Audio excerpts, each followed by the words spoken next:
Troisième désir du cœur de Jésus, le salut des âmes.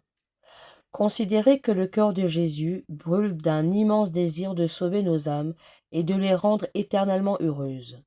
Oui, sauver nos âmes, tel est l'objet de sa mission divine, la fin de son incarnation. C'est pour cela qu'il descend du ciel, prend la forme d'un esclave et choisit le nom du Sauveur. Saint Jean dit, Dieu n'a pas envoyé son Fils pour juger le monde, mais pour le sauver. Saint Paul ajoute, c'est en lui et par lui que tout doit être restauré dans le ciel et sur la terre.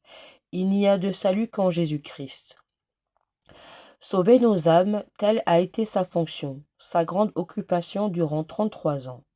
Exemple, leçon, miracle, sacrement, souffrance, sa vie et sa mort. Il a tout rapporté à notre salut. Sauver nos âmes, c'est encore l'objet de son sacrifice. Jésus-Christ nous a tellement aimés qu'il s'est livré pour nous, s'offrant à Dieu comme une hostie agréable odeur. Il achève sa vie au milieu des plus horribles tourments en déclarant qu'il a toujours soif du salut des hommes. Enfin, c'est pour notre salut que Jésus nous donne son corps eucharistique, gage d'immortalité, et son cœur divin, arche sainte où nous pouvons tous pénétrer et trouver protection et salut. Il dit, mon cœur désire se manifester aux hommes, afin qu'ils s'enrichissent de ce précieux trésor que je leur découvre et qui renferme des grâces sanctifiantes, capables de les arracher à la perdition et de les sauver tous. Que de mystère dans ce brûlant amour de Jésus pour nos âmes. Quel immense désir de nous sauver tous. Pourrons-nous jamais l'en remercier assez? Et dans le cœur de Jésus à satisfaire cette soif ardente qui le dévore. Les âmes se perdent par milliers, tandis que nous sommes enrichis avec profusion de toutes sortes de biens spirituels. Travaillons à les ramener à Dieu par nos prières, nos bonnes paroles, nos bons exemples. C'est ce qu'ont fait tous les saints avec un zèle admirable. Il fut manifeste à sainte Thérèse et ses prières ont ramené plusieurs milliers d'Indiens. L'histoire ecclésiastique nous montre, au IVe siècle, un simple esclave convertissant toute la nation ibérique. Un moyen bien facile de contribuer au salut des âmes, c'est de s'associer à l'œuvre admirable de la propagation de la foi, qui arrache tant de victimes aux démons et à l'enfer et leur ouvre le ciel.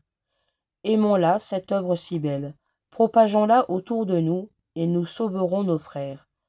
De mon cœur, ô Jésus, faites un cœur d'apôtre, dévorez-le du feu qui consume le vôtre. Prions.